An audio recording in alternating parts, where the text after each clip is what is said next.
Hello बच्चों, आज की कक्षा में आप सभी का बहुत स्वागत है। आज आपको स्मृति पाठ से प्रश्नोत्तर की पुनरावृत्ति करवाऊंगी। सबसे पहले हम जानेंगे कि पाठ में मुख्य कितने पात्र हैं। पाठ में मुख्य पात्र है सबसे पहले लेखक, जो कि कहानी का लेखक है और अपने जीवन की घटी घटनाओं के ऊपर लिखते हैं। और उनका इस कहानी में दूसरा पात्र है बड़ा भाई, तीसरा पात्र है छोटा भाई, और उसके बाद माँ, और अंत में बच्चों की टोली। ये कुल मुख्य कहानी में आने वाले पात्र हैं। अब कहानी का संक्षेप में परिचय देती हूँ कि कहानी क्या है।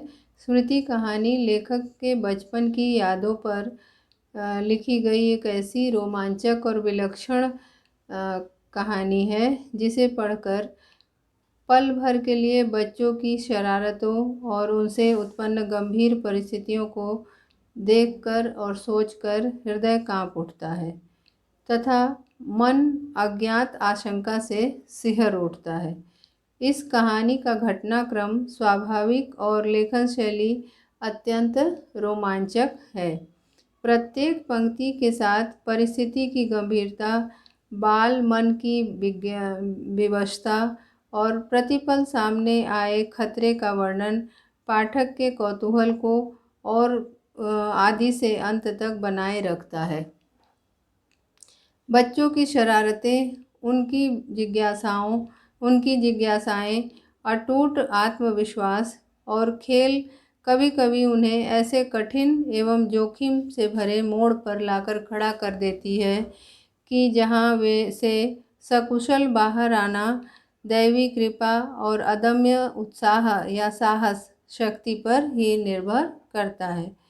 कच्चे कुएं के धरातल पर विषैले सांप के साथ भिड़कर गिरी हुई चिट्ठियों को उठाना, एक लाठी के सहारे सांप से मुकाबला करना, पूर्व निर्धारित योजना को बदलकर नई योजना बनाना लेखक के बालपन के अदम्य साहस एवं जिम्मेदारी की भावना का परिचायक है। ये संक्षेप में है कहानी के विषय में। कहानी की जो विशेषता है वो है। अब कहानी का सार बता देती हूँ कि कहानी का सार क्या है। कहानी का सारांश इस प्रकार है। स्मृति कहानी के माध्यम से लेखक ने सन 1908 में घटित उस घटना का वर्णन किया है जिसकी स्मृति उन्हें भय, निराशा, रोमांच, उत्साह आदि न जाने कितने भावों से भर देती है। जाड़े के मौसम में केवल झरबेरी के बेर तोड़कर खा रहे वे लेखक जो है झरबेरी के बेर तोड़कर खा रहे थे कि उनको अचानक घर से बुलावा आ गया। लेखक बड़े भाई घर पर उन्हें बुला रहे थे। बड़े भाई के मार के भय से डरते हुए वे घर पहुँचे तो उन्होंने देखा कि बड़े भाई ने 3 आवश्यक चिट्ठियाँ उन्हें दी मक्खनपुर डाकखाने में डालने के लिए। लेखक अपने छोटे भाई के साथ हाथ में बबूल का डंडा थामे और माँ द्वारा दिए गए चने लेकर के ठंडी हवाओं से बचने के लिए कानों को धोती से बांधकर उछलते कूदते आगे चल पड़े। गांव में रास्ते में गुजरते हुए रास्ते में वही कच्चा कुआं पड़ा जिसमें सांप गिर गया था। रोजाना की आदत के अनुसार कुएं में ढेला फेंकना और सांप से फुसकार करवा लेना लेखक आवश्यक समझते थे। जैसे ही उन्होंने उछलकर ढेला फेंका वैसे ही टोपी में से चिट्ठियां निकलकर कुएं में जा गिरी। क्योंकि उनके कुर्ते में जेब न थी इसीलिए उन्होंने टोपी के नीचे चिट्ठियां रख ली थी और इस बात का उन्हें याद नहीं था जब वे ढेला उठाने जा रहे थे। चिट्ठियों के गिरते ही दोनों भाइयों पर मानो बिजली सी गिर पड़ी। वे दोनों रोने लगे। लेखक ने कुएं में उतरकर डंडे से सांप को मारकर चिट्ठियों को उठाने की योजना बनाई। दोनों भाइयों ने अपनी धोतियाँ उतारी, कानों पर बंधी जो धोतियाँ थीं उसे भी उतारी और चने बंधी धोतियों को भी उतारकर कुल 5 धोतियों को रस्सी बनाकर उसी के सहारे उसके छोर पे डंडा बांध करके वो लेखक कुएं के नीचे उतरे। परंतु कुएं में के धरातल के पास पहुंचकर उन्हें अनुभव हुआ कि कुएं के धरातल का व्यास बहुत कम है, वहां लाठी घुमाने तक की जगह नहीं है। उनकी पूर्व योजनाएं सारी व्यर्थ हो गईं और वे दुश्मन सांप को पीठ दिखाकर भागना भी नहीं चाहते थे। इसीलिए उन्होंने साहस का परिचय देते हुए लाठी से चिट्ठियों को सरकाने का प्रयास किया। क्रोधित सांप ने बार बार लाठी पर हमला किया, दांत गड़ाए और विष उगला। बड़ी कठिनाई से सांप का ध्यान बटाते हुए लेखक ने चिट्ठियां उठाई और हाथों के सहारे 36 फुट ऊपर चढ़कर कुएं से बाहर निकले। 10वीं कक्षा की पढ़ाई पास करने के बाद सन 1915 में लेखक ने इस घटना के बारे में अपनी माँ को बताया, जिसे सुनकर माँ ने उन्हें अपने आंचल में छिपा लिया।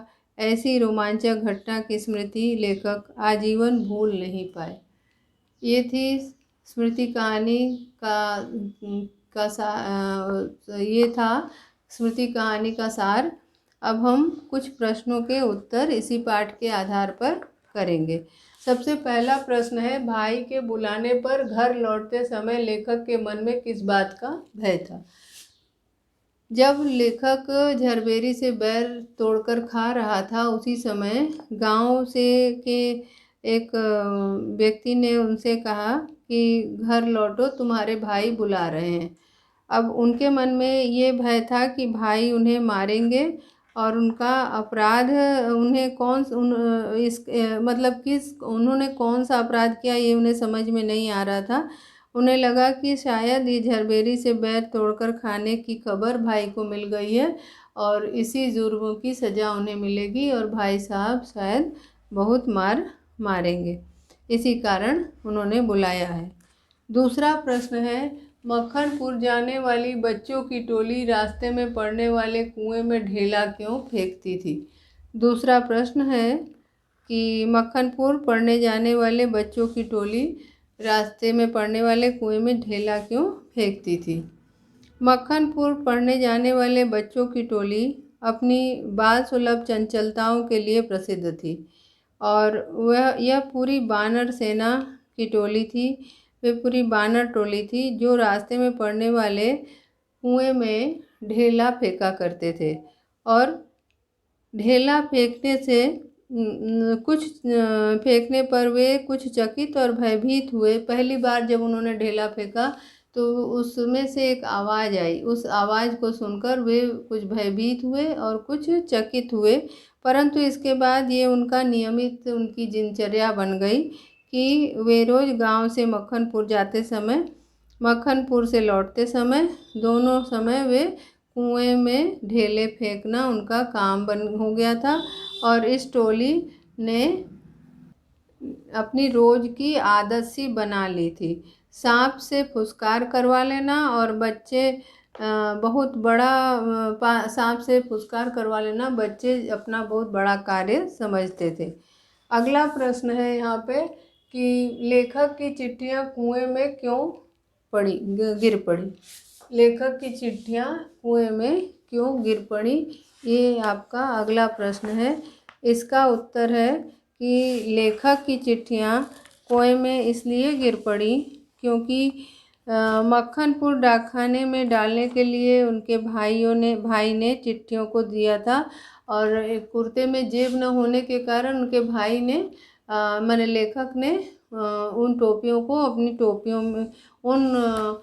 चिट्ठियों को अपनी टोपी के अंदर रख लिया था और रोज़ की आदत के अनुसार वे उतरते समय वहाँ से गुजरते समय कुएं में जैसे रोज़ ढेला फेंकते हैं, उसी आदत प्रवृत्ति से विवश होकर वे कुएं के पास जाते हैं और ढेला उठाने लगते हैं और उसी समय जब टोपी उतारते हैं, टोपी उतार के ढेला उठाने लगते हैं, उसी समय टोपी में रखी जो चिट्ठियां हैं वो गिर जाती हैं और इस बात का अंदेशा उनको पहले से नहीं था और अचानक से जब चिट्ठी गिरने लगती है तब उनको पता चलता है कि उनकी चिट्ठियां तो कुएं में गिर रही हैं।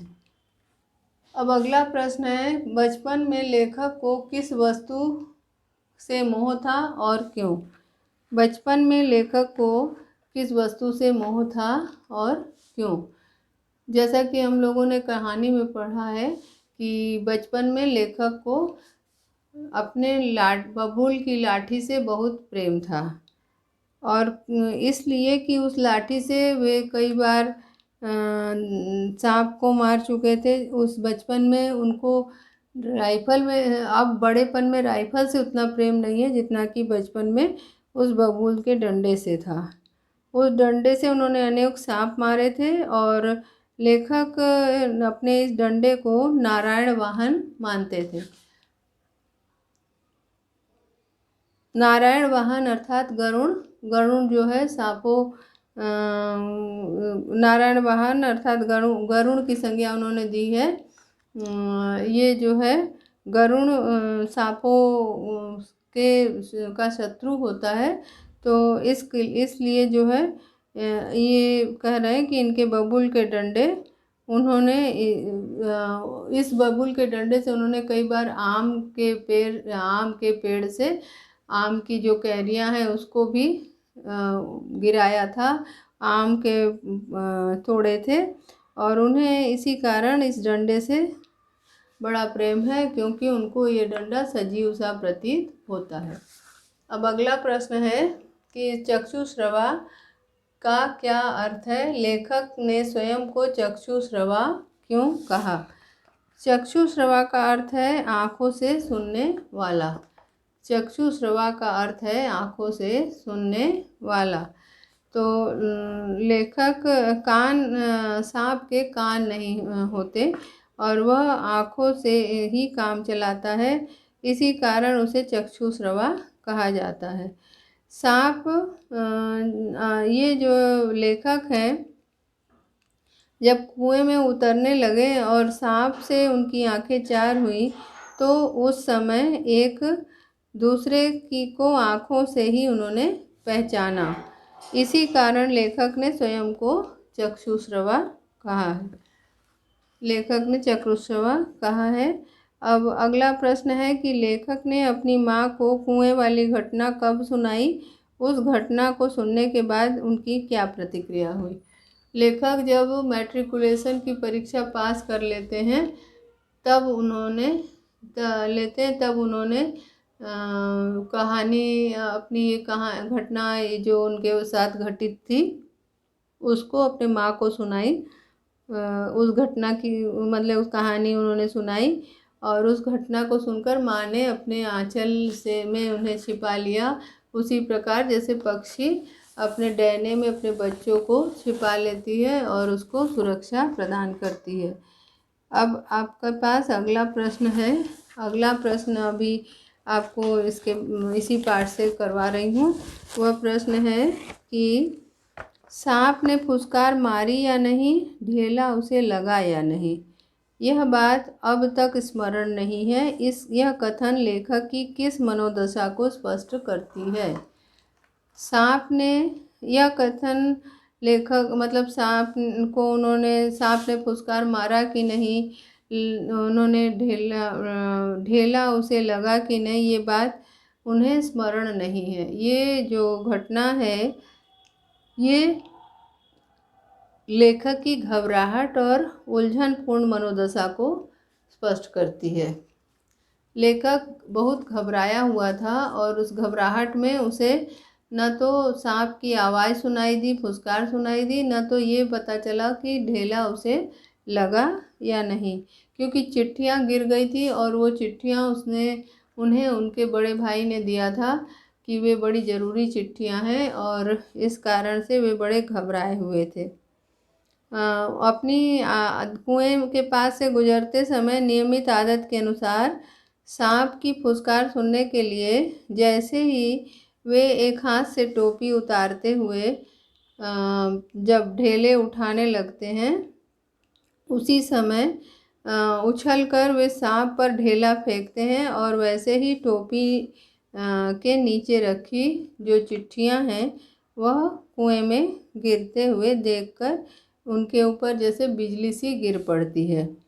वह उन गिरती हुई चिट्ठियों को पकड़ने की चेष्टा भी करते हैं, परंतु गिरती हुई चिट्ठियों को पकड़ने की चेष्टा में उन्हें झपट्टा लगाना पड़ता है और उस समय उन्हें लगता है कि वे भी उसमें गिर पड़ेंगे और वे किसी भी तरह से उस चिट्ठी को पकड़ नहीं पाते हैं और घबराहट में लेखक को कुछ सूझता नहीं है। ढेले की चोट से सांप का आहत होना और उसके फुसकारने की आवाज़ भी सुनाई नहीं पड़ती है। निराशा, पीटने के भय और उद्वेग से उनकी आंखें भर आती हैं। तो इस प्रकार ये जो है बड़े डरे हुए रहते हैं। उस प्रकार डरे हुए होने के कारण उन्हें ना ये पता चलता है कि सांप ने फुसकार मारा या नहीं, और न तो ये पता चलता है उन्हें कि चिट्ठियाँ मतलब ढेला उसे सांप को लगा या नहीं। अब अगला प्रश्न है कि किन कारणों से लेखक ने चिट्ठियों को कुएं से निकालने का निर्णय लिया। जैसा कि आपने कहानी में पढ़ा ही है कि लेखक ने अपनी जान जोखिम में डालते हुए बड़े भाई साहब की दी हुई चिट्ठियों को कुएं से निकालने का निर्णय लिया, क्योंकि उनकी झूठ बोलने की आदत नहीं थी और वे सच बोलकर पीटना भी नहीं चाहते थे, क्योंकि उनके भाई बहुत पीटते थे और इस बात का उन्हें भय था कि यदि भाई को पता चलेगा तो वे बहुत मारेंगे। तो वे सच बोलकर पीटना नहीं चाहते थे और दूसरी ओर वे कह रहे हैं कि चिट्ठियाँ भी बहुत ज़रूरी थी, जो कि जैसा कि उनके भाई ने कहा था, और ये कर्तव्य बोध उनके अंदर उन्हें सता रहा था। अगर वे चिट्ठियों का सच बता देते तो रुई की तरह उनकी धुनाई हो जाती। मार के ख्याल से उनका शरीर ही नहीं मन भी कांप उठता है। अब वे जो है दिन भी ढलने को लग रहा था, दिन भी ढल रहा था और इसीलिए इसी सोच विचार में उनका 15 मिनट बीत गया। तब लेखक ने पीटने के भय और जिम्मेदारी की दुधारी तलवार जो उनके कलेजे पे जो लटक रही थी, तो उससे मुक्ति पाने के लिए द्विधा की बेड़ियों को काटकर कुएं में उतरने का फैसला किया और सांप के साथ भिड़कर चिट्ठियों को निकालने का उन्होंने निर्णय लिया। तो इस प्रकार वे जो है अपने कर्तव्य बोध के कारण और दूसरी बात पिटाई के डर से उन्होंने ये निर्णय लिया कि वे चिट्ठियाँ अंदर से निकालेंगे, कुएं के अंदर से निकालेंगे। अगला प्रश्न है कि सांप का ध्यान बटाने के लिए लेखक ने क्या क्या युक्तियाँ अपनाई। सांप का ध्यान बटाने के लिए लेखक ने क्या क्या युक्तियाँ अपनाई। लेखक का उद्देश्य सांप के पास पड़ी चिट्ठियों को उठाना था। ठीक है, लेखक का उद्देश्य क्या था? लेखक का उद्देश्य था सांप के पास पड़ी चिट्ठियों को उठाना। इसलिए लेखक ने अपने पहले तो डंडे से सांप को मार डालने की योजना बनाई, परंतु जब वह कुएं में उतरने पर उसने अनुभव किया कि कुएं की जो कच्चे कुएं की धरातल है वह बहुत उसका व्यास बहुत ही कम है, तो ऊपर से लटक कर सांप को मारा भी नहीं जा सकता। इसलिए उन्होंने सांप का ध्यान बटाने के लिए कुछ युक्तियाँ अपनाई। वे युक्तियाँ इस प्रकार थी कि उन्होंने कुएं की मिट्टी सांप पर डाली, जिससे उसका ध्यान कुछ पल के लिए बढ़ जाए। एक मुट्ठी लेकर कुएं के सांप के ऊपर उसने डाली और जिससे कि सांप का वो ध्यान बटाना चाहता था। और दूसरा क्या किया उन्होंने चिट्ठियों को अपनी ओर खींचने के लिए डंडे को सांप की दाईं ओर बढ़ाया। अपनी ओर चिट्ठी खींचने के लिए डंडे को सांप के दाईं ओर बढ़ाता है। सांप ने डंडे पर ही अपने फन से चोट की तथा उस पर अपना जहर उगल दिया। सांप ने अपने फन से जो है उस पर चोट की और अपना जहर उसी डंडे पर उगल दिया।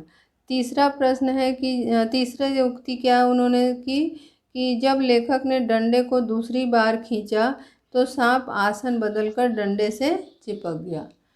तीसरी युक्ति जब उन्होंने अपनाई तो सांप ने अपना आसन बदला और वह डंडे को उसने लपेट लिया। फिर चौथी युक्ति क्या थी कि डंडे के लेखक की ओर खींच आने से लेखक और सांप के आसन बदल गए। मौका पाते ही लेखक ने लिफाफे और पोस्टकार्ड उठा लिए और इस प्रकार वह अपने योजना में सफल हो गया। सांप के पास से उसने चिट्ठियों को उठा लिया और अपनी योजना में वह सफल हो गया। कुएं में उतरकर चिट्ठियों को निकालने संबंधी साहसिक वर्णन को अपने शब्दों में लिखना है। तो इसका तो आप कहानी के आधार पर लिख सकते हैं। आप कहानी लिखिएगा कि लेखक ने डंडे से सांप को मारकर चिट्ठियों को निकालने का दृढ़ संकल्प लिया और कुएं में उतरने की योजना बनाई। उसने 5 दोषियों को एक साथ बांधा, मजबूती से गांठों को खींच के देख लिया कि वे मजबूती से बंधे हैं कि नहीं और उसी के सिरे पे एक डंडा बांधा और फिर उस धोती के सहारे वह नीचे उतरा। नीचे उतरने के बाद वह देखता है कि सांप को डंडे से मारना कठिन है क्योंकि उसका व्यास कुएं का नीचे का बहुत ही कम है, तो डंडा घुमाने की जगह नहीं है। तो उन्होंने अपनी योजना बदल दी और डंडे से किसी तरह से उसको चिट्ठियों को सरकाने का प्रयास किया और इस प्रकार धीरे धीरे वह सांप का ध्यान बटाते हुए चिट्ठियों को सरकाता है और चिट्ठियों को उठाने में सफल हो जाता है। अब अगला प्रश्न है कि इस पाठ को पढ़ने के बाद किन किन बाल सुलभ शरारतों के विषय में पता चलता है। इस पाठ को पढ़ने के बाद विभिन्न बाल सुलभ शरारतों का पता चलता है, जैसे कि साथियों के साथ झरबेरी से बेर तोड़ तोड़ कर खाना। सबसे पहली शरारत है कि झरबेरी से बेर कैसे तोड़ तोड़ के ये लोग खाते थे। स्कूल जाते समय और लौटते समय डंडे से आम तोड़ना, रास्ते में पड़ने वाले कुएं में झांकना और सांप को ढेला मारना, उसकी फुसकार सुनकर आनंदित होना, अपनी ही आवाज़ की प्रतिध्वनि सुनने के लिए कुएं में झांक कर चिल्लाना, इधर उधर उझकते हुए चलना। गांव के बच्चे अक्सर ऐसी ही हरकतें करते हैं और उछलते कूदते हुए स्कूल जाया करते हैं। इन शरारतों की खबर घर तक पहुंचने पर मार खाने का भय होता है और परंतु स्वभाव से नटखट बच्चे इन हरकतों से बाज नहीं आते हैं। इस कहानी के माध्यम से इस प्रकार की बाल सुलभ हरकतों का पता चलता है। अगला जो है प्रश्न वो ये है कि मनुष्य का अनुमान और भावी योजनाएं कभी कभी कितनी मिथ्या और उल्टी साबित होती हैं। मनुष्य जो अनुमान लगाता है और मनुष्य जो योजनाएं बनाता है वे कभी कभी उल्टी और मिथ्या साबित हो जाती हैं। इसका आशय स्पष्ट करना है। पाठ में की ये पंक्ति है, उसके अनुसार आपको आशय स्पष्ट करना है। तो इस कथन से लेखक यह स्पष्ट करना चाहते हैं कि मनुष्य एक बुद्धिजीवी प्राणी होने के नाते किसी भी कार्य को करने के लिए पहले से एक योजना बनाता है। किसी भी कार्य को करने के पहले वह एक पुख्ता योजना बनाता है, परंतु वह यह जरूरी नहीं है कि उसकी बनाई हुई हर योजना सफल हो और हमेशा सही निकले। कभी कभी तो उसकी योजनाएं एकदम उल्टी एवं मिथ्या साबित हो जाती हैं। जैसे कि 11 वर्ष के लेखक ने डंडा लेकर नीचे उतरने और सांप को मारकर चिट्ठियों को लाने का फैसला किया। ये पूरी तरह से मिथ्या साबित हुई और उनका आत्मविश्वास था कि वे कुएं में उतरकर सांप को मारकर चिट्ठियां लेकर आएंगे, परंतु ये योजना असफल हुई। परंतु कुएं में उतरते ही उनकी सारे मंसूबे जो है उन पर पानी फिर गए और सांप को मारने के लिए क्योंकि सांप को मारने के लिए जो कुएं की धरातल का व्यास था वो काफ़ी कम था, वहाँ डंडा चलाने की या घुमाने की जगह तक नहीं थी। सांप फन फैलाए एक हाथ ऊपर उठा और लहरा रहा था। यदि लेखक डंडा चलाते हुए उसका फन ठीक से न दबा पाते तो वह पलटकर उन पर वार कर देता।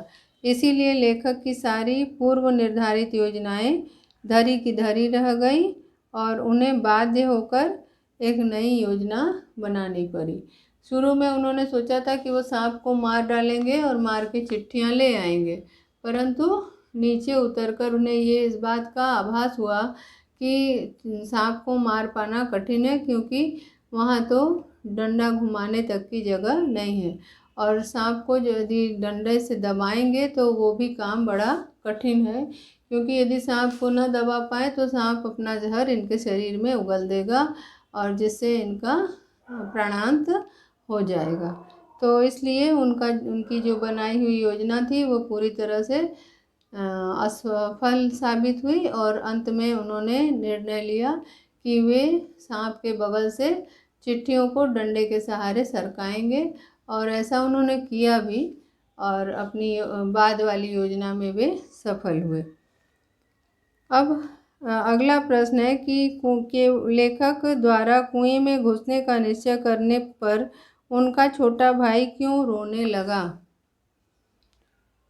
छोटा भाई इसलिए रोने लगा क्योंकि उसे पता था कि भाई अगर अंदर जाएगा तो सांप बड़ा विषैला है, निश्चित रूप से उसे काट लेगा और इस तरह से भाई के प्राणों का अंत हो जाएगा।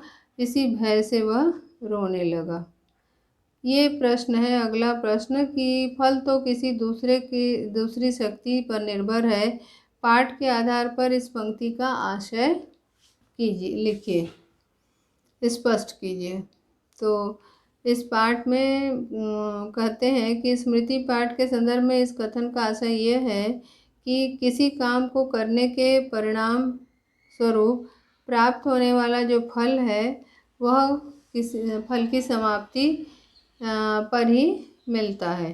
फल की चिंता करके किसी भी कार्य को करना उचित नहीं होता, क्योंकि गीता में ये लिखा गया है कि कर्म पर इंसान का अधिकार है, फल पर नहीं। फल की चिंता किए बिना कर्म को करना चाहिए और ऐसा यदि नहीं किया तो अनुचित है। अतः लेखक ने कुएं में घुसकर चिट्ठियों को निकालने का भयंकर निर्णय लिया। वे चिट्ठियां तो हासिल करने के लिए अपनी जान को भी जोखिम में डालकर जानबूझकर उस विषधर से भिड़ने के लिए तैयार हो गए थे। मौत का आलिंगन हो या सांप से बचकर दूसरा जन्म हो, इसकी उन्हें कोई परवाह नहीं थी। वे सिर्फ सांप को मारकर चिट्ठियों को उठा लेना चाहते थे। ये उनका विचार था, ये उनका मंसूबा था। इस कार्य का परिणाम दुखद होगा या सुखद, सांप से भिड़ने का उन्हें क्या फल मिलेगा? उन्हें नया जीवन मिलेगा अथवा मृत्यु मिलेगी? लेखक को इसकी कोई भी चिंता नहीं थी।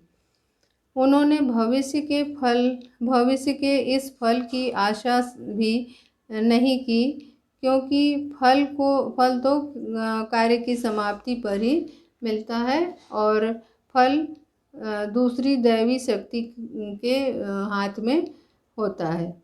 यह सोचकर वे कुएं में धोती के सहारे उतर पड़े और ये इनका एक साहसिक कदम था। प्रकार ये इसमें जो है पाठ में लेखक की बहादुरी या साहस का ही कहिए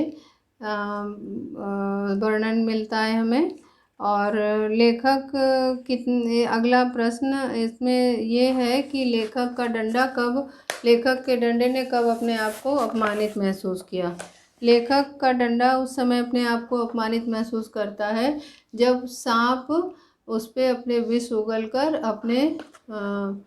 अपनी शक्ति का सर्टिफिकेट देता है।